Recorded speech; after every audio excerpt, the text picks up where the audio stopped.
여러분 안녕하십니까? 광주 MBC 뉴스투데이 시작합니다. 특혜 의혹이 끊이지 않았던 광주 민간공원 특례사업 사업자 선정과 관련해 검찰이 칼을 빼들었습니다. 어제 광주시청과 시의회를 전격 압수수색했는데요. 민선 7기 들어 검찰의 압수수색은 이번이 처음입니다. 우선 협상 대상자가 금호에서 호반으로 교체된 경위가 수사 대상입니다. 먼저 김철원 기자입니다. 검찰 수사관들이 압수물을 담은 상자를 들고 나옵니다. 민간공원 특례사업 특혜 의혹과 관련해 광주지검 특수부가 광주시청을 압수수색하고 있는 겁니다. 검찰은 광주시 행정부시장실과 감사위원장실, 광주시 의회 의장실을 비롯한 모두 6곳에서 7시간 동안 압수수색을 벌여 서류와 이메일 등을 확보했습니다. 끝나셨나요? 광주시 민간공원 특례 2단계 사업 5개 공원 6개 지구 가운데 검찰은 면적이 가장 큰 중앙공원의 2지구를 주목하고 있습니다. 지난해 11월 광주시가 처음 발표한 중앙공원 2지구 우선 협상 대상자는 금호산업이었는데 광주시가 감사를 통해 40일 만에 호반건설로 우선 협상 대상자를 교체한 경위가 석연치 않다는 겁니다. 정종재 행정부시장실과 광주시 감사위원회를 겨냥한 건 사업자 교체에 명분이 된 특정 감사를 지시하고 또 이를 수행한 주체이기 때문인 것으로 알려졌습니다. 광주경실련은 광주시가 감사를 벌인 배경에 특혜 의혹이 있다며 지난 4월 관련자들을 검찰에 고발했습니다. 제한 요청서에 이의제기를 수용하지 않도록 되어 있는데 그 규정을 어기고 시가 이의제기를 받아서 또 특정 감사를 실시한 그 과정에 대해서 밝혀달라는 것이. 광주시청이 압수수색을 당한 건 민선 7기 들어 처음입니다. 검찰이 수사 지휘부서를 형사부에서 특수부로 재배당하는 등 강력한 수사 의지를 보이고 있어서 관련 공무원들의 검찰 소환도 임박한 것으로 보입니다. MBC 뉴스 김철원입니다. 이처럼 검찰의 전격적인 압수수색에 광주시는 당혹감을 감추지 못하고 있습니다. 민간공원 특례 사업을 둘러싸고 각종 의혹이 제기돼 있는 상황에서 검찰 수사를 통해 위법한 사실이 드러날 경우 사업에 차질이 빚어질 수도 있습니다. 이계상 기자입니다. 민간공원 특례 사업 가운데 중앙공원은 사업 성공 가능성이 높아서 말 그대로 노른자위 부지로 평가됐습니다. 그만큼 건설사들의 경쟁이 치열했는데 우선 협상 대상자를 발표한 지 40여일 만에 후순위였던 호반건설과 한양이 종전 결과를 뒤집고 사업권을 따냈습니다. 광주시는 평가 결과에 대해 이의를 제기할 수 없다는 입찰 규정에도 불구하고 호반 측의 항의를 받아들여 특정 감사를 벌였고 행정상 오류가 있었다며 결과를 번복했습니다. 시민단체들은 이 과정에서 부정한 청탁이나 압력 행사 등의 비위가 있었는지 검찰의 수사를 요구했습니다. 공무원들의 어떤 그 개입이나 의혹, 혹은 비리 이런 것들이 좀 이번에 감사를 통해서 검찰 수사를 통해서 철저하게 좀 명명백백하게 밝혀져야 된다 이렇게 생각을 하고 있습니다. 우선 협상자 선정 결과를 발표하기도 전에 심사평가표가 외부로 유출된 경로 역시 의혹 대상입니다.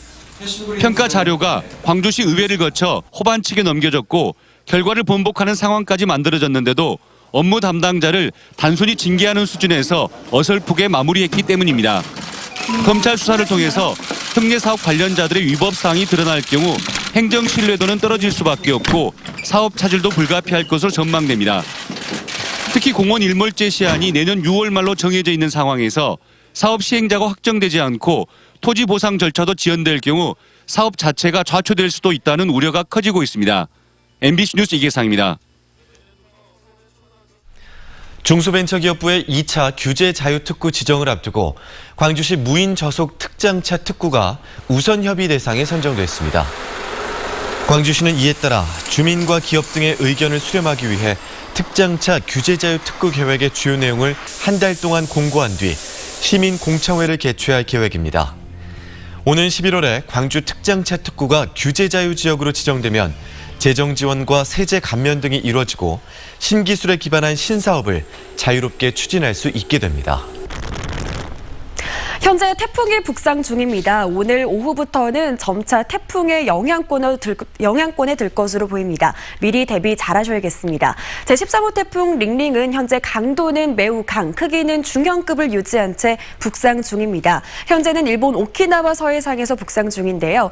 오늘에서 내일로 넘어가는 새벽이면 서귀포 해상까지 진출하겠고 내일 오후에는 서해상까지 북상하겠습니다. 따라서 오늘 오후 3시 무렵부터는 남해상부터 영향을 주기 시작해서 늦은 밤부터는 광주 전남 모든 지역에 태풍의 영향을 받겠습니다. 현재 곳곳에 특보도 내려져 있는데요. 광주 전남 모든 지역과 전해상에서는 태풍 예비특보가 발효 중이고 해상에서는 풍랑특보도 함께 내려져 있습니다. 이 특보도 내려진 가운데 거센 비바람이 예상됩니다. 예상되는 강수량 살펴보시면 전남 남해안 지역에서는 내일 밤까지 최고 200mm의 폭우가 쏟아지겠고 그 밖에 광주 전남 지역에서는 최고 150mm 이상의 많은 비가 집중되겠습니다.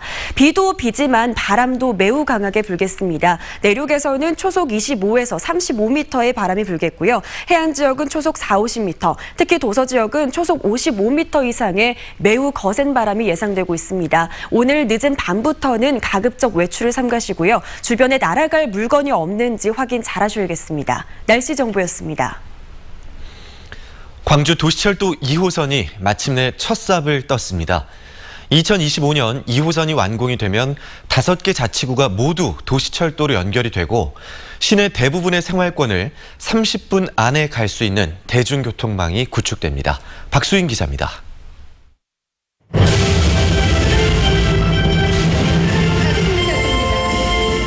17년 논란 끝에 첫 삽을 뜨는 도시철도 2호선은 광주 5개 자치구를 연결하는 순환선입니다.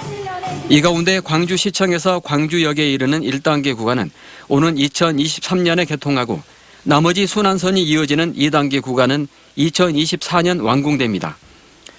백운광장과 효천역을 연결하는 3단계는 2025년에 최종 개통합니다. 총 길이는 41.8km. 이 가운데 4.2km는 지상 구간, 나머지 37.7km는 지하 구간입니다. 지하 구간은 평균 20m 깊이인 1호선과는 달리 1m에서 4.5m 깊이의 저심도로 건설합니다. 땅 속에 열차가 달릴 박스 형태의 구조물을 설치하는 방식입니다. 이 통로 안을 차량 2대가 하나로 연결된 경량 열차가 4분 간격으로 달립니다. 열차 한 대에 입석을 포함해 153명이 탈 수 있고 하루 수송 인원은 22만 9천 명으로 추산됩니다. 지하 1층에서 티켓팅을 하고 바로 열차를 탈 수가 있습니다. 그만큼 동선이 짧아지기 때문에 이용하는 우리 시민들께서 상당히 편리성을 느끼실 것입니다. 수완지구와 첨단지구, 금호지구 등 새로운 택지와 구도심 상권이 연결되고 4개 대학과 주요 관공서를 통과합니다. 순환선 38개 정거장을 한 바퀴 도는데 약 1시간이 소요됩니다. 여기에 시내버스 환승 체계를 촘촘히 구축하면 광주 시내 모든 생활권이 30분 이내로 연결됩니다. 우리 광주는 5개 구청과 18개 택지지구, 4개 대학, 16개 고등학교가 하나의 길로 연결되고 우여곡절 끝에 공사가 시작됐지만 풀어야 할 일들도 남아 있습니다. 2조 원이 넘는 건설비 가운데 40%를 광주시가 대야 합니다. 또 개통 이후 10년 동안 한 해 700억 원이 넘을 것으로 예상되는 적자폭을 줄여야 하는 것도 과제입니다. 5년 동안 이어질 공사 기간에 교통 불편을 최소화해야 하는 것은 물론입니다. MBC 뉴스 박수인입니다. 광주시와 광주시 교육청이 유치원 급식비를 지원해 유치원 무상급식을 추진하는 방안을 검토하고 있습니다. 광주시 교육청에 따르면 내년부터 280여 개 공사립 유치원 급식에 들어가는 식품비를 지원하기 위해 세부 계획안을 마련하고 있습니다. 시교육청은 계획안을 광주시에 제출해 지원 규모와 시기, 분담 비율 등을 논의할 예정입니다. 광주 기독병원이 8일째 파업을 이어가고 있는 가운데 광주 지역 시민단체들이 사태 해결을 촉구했습니다. 민주노총 광주본부 등 시민단체는 어제 기자회견을 열고 파업 장기화로 환자들의 불편이 커지고 있다며 노사의 조속한 협상 타결을 촉구했습니다. 기독병원 노조는 2017년 공무원 임금의 91% 수준으로 임금을 인상해달라고 요구하고 있지만 병원 측은 통상임금 소급분 지급 등을 이유로 난색을 표하고 있습니다. 광주 디자인 비엔날레가 오는 주말에 개막합니다. 개막에 앞서 전시작품들이 언론에 공개가 됐는데요. 우종훈 기자가 소개해드립니다.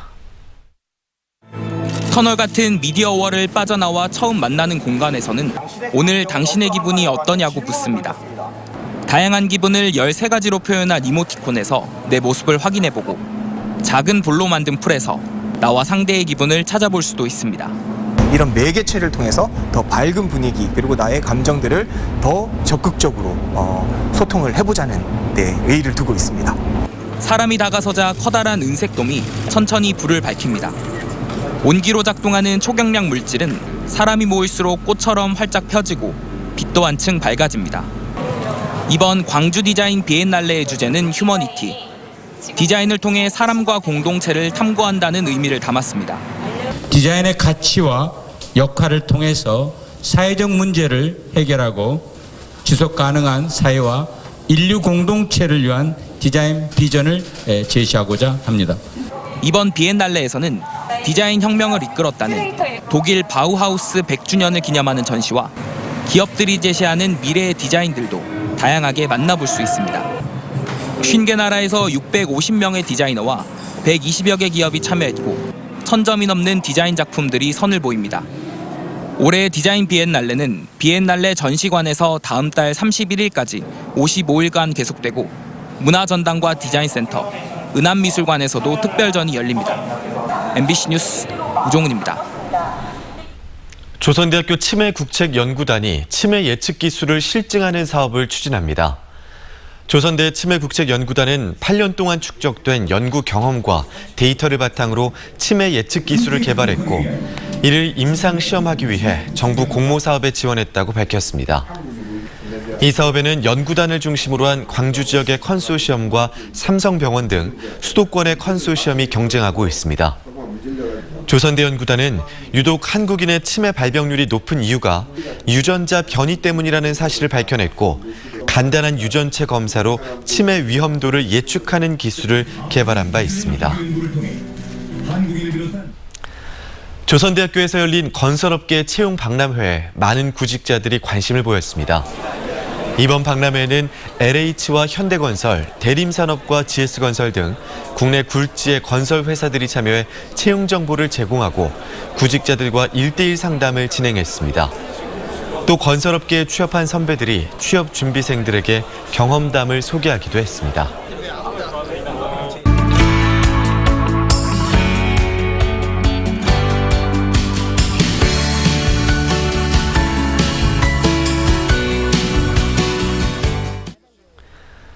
지난해 광주 전남에서 벌여진 반려동물의 수가 10,000마리에 가깝다는 소식 전해드렸었는데요.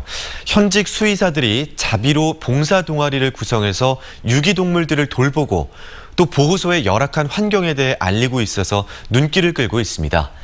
이 봉사 동아리를 구성한 김대윤 원장을 이미지 뉴스 리포터가 직접 만나봤습니다. 네, 원장님 안녕하세요. 네, 안녕하세요. 네, 만나서 반갑습니다. 네, 저도 반갑습니다. 네, 수의사들이 모여있는 유기동물 봉사단체 이름이 루미너리라고 하더라고요. 좀 간단히 소개해 주세요. 저희 봉사단체 루미너리는 광주동물병원 협회 회원을 중심으로 순수하게 봉사하는 마음으로 재능 기부를 원하시는 원장님들이 모여서 2017년 4월부터 활동을 시작하게 됐습니다. 처음에는 저희가 광주동물보호소를 주로 방문해서 연속진료라든가 응급진료가 필요한 아이들을 돌봐주었고 올해부터는 활동 범위를 넓혀서 광주 비아라든가 장성, 여수, 화순 이런 데에 있는 사설 유기견 보호쉼터를 방문해서 수컷 중성화 수술과 예방접종, 사상충 검사 및 치료, 예방약 투여 등을 지원하고 있습니다. 약간 지원을 받는다고 해주시긴 했지만 사실 자비로 들어가는 부분이 좀 많다라고 들었어요. 근데 이렇게 자비를 들여서까지 유기동물들을 좀 돌봐야겠다고 생각하신 이유가 있으세요? 저희가 동물병원을 하다 보면 이제 가끔 유기동물들을 접할 때가 있습니다. 그런데 이런 아이들이 제대로 된 치료라든가 관리를 받지 못해서 안타까운 마음이 자주 들었었는데요. 어떻게 하면 이런 애들을 좀 도와줄 수 없을까 하던 고민 중에 이제 저와 뜻을 같이 하시는 이제 원장님들과 이런 봉사활동을 시작하게 됐습니다. 동물보호소라든지 아니면 유기동물 쉼터 이쪽으로 봉사활동을 다닌다고 말씀해 주셨는데 직접 돌아보니까 그런 환경들이 어땠나요? 네, 실제적으로 이런 데를 방문하면은 유기된 아이들이 굉장히 많습니다. 그에 반해서 그런 아이들을 수용할 수 있고 관리할 수 있는 장소라든가 인력이 부족해서 진짜 여름에는 무더위와 겨울에는 매서운 이런 추위, 바람에 노출되어 있는 애들을 볼 때마다 정말 안타까운 생각이 들었습니다. 그리고 또 재정적 부족으로 인해서 큰 수술이라든가 지속적인 치료 관리가 필요한 아이들이 있는데 이런 아이들을 제대로 관리를 못 해주는 게 정말 안타까웠습니다. 이런 문제들이 사실 개별 보호소만의 일은 아닐 텐데 그러면 문제를 해결하기 위해서 좀 어떤 조치가 필요하다고 보십니까? 현재 시행 중인 동물 등록제가 있습니다.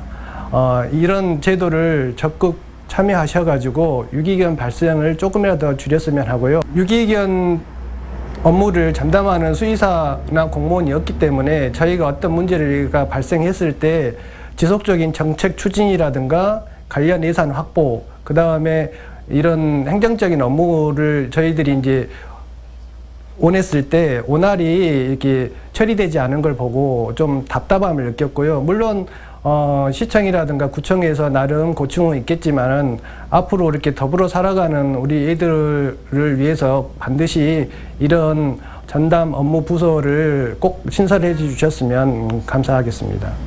곧 있으면 추석이 다가옵니다. 그런데 명절이나 아니면 휴가 기간에 유기동물이 급증한다고 하더라고요.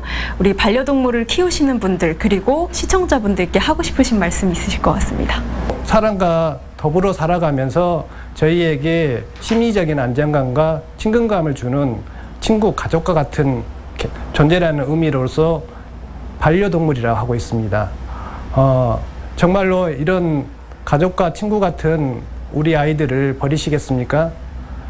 제발 이 아이들의 눈을 한 번만 봐주시면 정말 고맙겠습니다. 저와 함께 저희 봉사활동에 참여해 주시는 저희 봉사회원 여러분들께 정말 깊은 감사를 드리고요.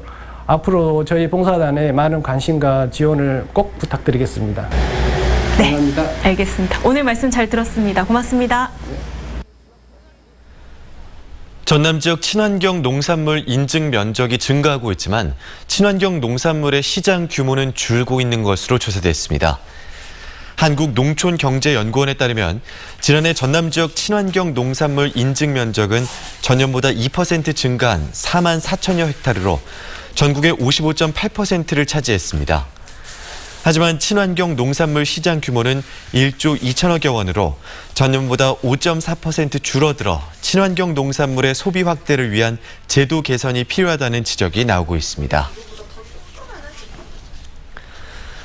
보성그룹이 여수 묘도에 LNG 터미널을 구축하기 위해 산업은행과 손을 잡았습니다.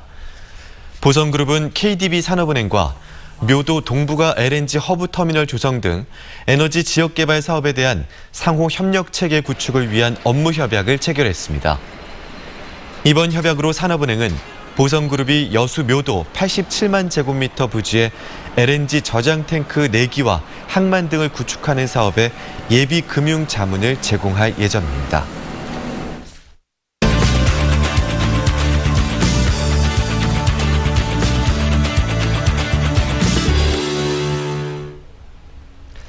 가을이 오면 장성에는 황룡강을 따라 노란 꽃길이 조성되죠. 장성군이 올해는 이 황룡강 노란꽃 전시에서 새로운 볼거리를 선보이겠다고 밝혔습니다. 가을을 꽃으로 맞이하는 장성, 어떤 모습일지 정수정 여행작가와 함께 떠나보겠습니다. 작가님 안녕하십니까? 네, 안녕하세요. 네, 올해 황룡강 노란꽃잔치는 10월 1일부터 시작이 되죠. 네, 그렇습니다. 네, 어떤 점이 달라집니까? 네, 대한민국에서 가장 아름다운 꽃강이라는 애칭을 얻은 황룡강 노란꽃잔치는 10월 1일부터 13일까지 진행이 되고요. 작년보다 더욱 풍성하게 준비되고 있습니다. 3km가 넘는 구간으로 태양, 그리고 황룡, 오색정원, 이게 세 개의 테마로 만들어지고요. 그리고 또 가을의 풍광을 담은 수수와 조, 메밀을 또 메밀 정원을 조성이 됐습니다. 그리고 또 황룡강 풍광에 밤에 또 물 위에서 감상할 수 있는 아쿠아가든도 준비가 되고요. 그리고 또 황룡강을 따라서 해바라기부터 그리고 또 황화코스모스 그리고 핑크뮬리, 형형색색의 백일홍까지 가을 꽃들을 한자리에서 만나볼 수가 있습니다. 그렇군요. 이번에 이렇게 축제가 커진 이유가 네. 장성에 좋은 일이 있어서라고요? 그렇습니다. 그 좋은 소식 두 가지가 있는데요. 최근에 KTX 장성역 재정차 또 확정으로 인해서 떠들썩했었는데요. 네. 2015년부터 정차하지 않았던 KTX가 9월 16일부터 장성역에 다시 정차하게 됐습니다. 또 한 가지 소식, 또 피람서원의 유네스코 세계문화유산으로 지정이 됐습니다. 그래서 장성군에서 이런 일들을 축하하기 위해서 다양한 행사들을 기획하고 있다고 합니다. 그렇군요. 피람서원은 어떤 매력 때문에 유네스코 세계문화유산으로 지정이 됐나요? 네, 문부려 장성. 학문에 있어서 장성만한 곳이 없다라고 하죠. 피람서원은 호남에서 유일하게 문묘에 배양된 하서 기민호를 추모하게 건립된 서원입니다. 조선 후기 흥선대원군이 서원 철폐령을 내렸을 때도 호남에 유일하게 회철되지 않는 서원으로도 아주 유명하고요. 국가지정문화재 지정이 돼서 네. 그 원형이 잘 보존되고 있다는 평가를 받아 세계문화유산으로 지정이 됐죠. 지금도 공직자들이 청년 교육의 필수 코스로 많은 분들이 찾아오고 있습니다. 네, 황룡강 주변 말고도 장성에는 이 예쁜 꽃들을 볼 수 있는 곳들이 많다고요? 그렇습니다. 늦여름의 풍광을 멋지게 장식하는 붉은 배롱나무가 한가득한 꽃동산을 이루고 있는 곳입니다. 바로 요월정 원림입니다. 달을 맞는 정자라는 이름의 요월정인데요. 요맘때 풍광은 늦여름의 끝자락을 더욱 붉게 피워낸 배롱나무와 그리고 또 야생화가 황룡강을 따라 한가득합니다. 붉은 꽃동산을 따라 황룡강 물빛에 반해오는 시간이죠. 이 가을이 오는 길목, 이번 주는 비가 많이 온다고 하잖아요. 네. 다음 주 추석 연휴 온 가족이 함께 걷기 좋은 장성으로 여행 함께 다녀본다면 더욱 좋을 것 같죠? 알겠습니다. 오늘 말씀 잘 들었습니다. 정수정 여행작가였습니다. 고맙습니다. 네, 고맙습니다.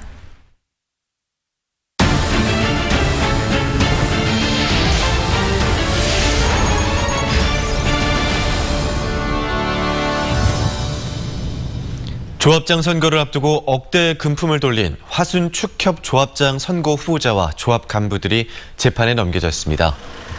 광주지검 공공수사부는 화순 축협 조합장 후보 74살 A씨와 조합 임원 3명을 구속 기소했다고 밝혔습니다.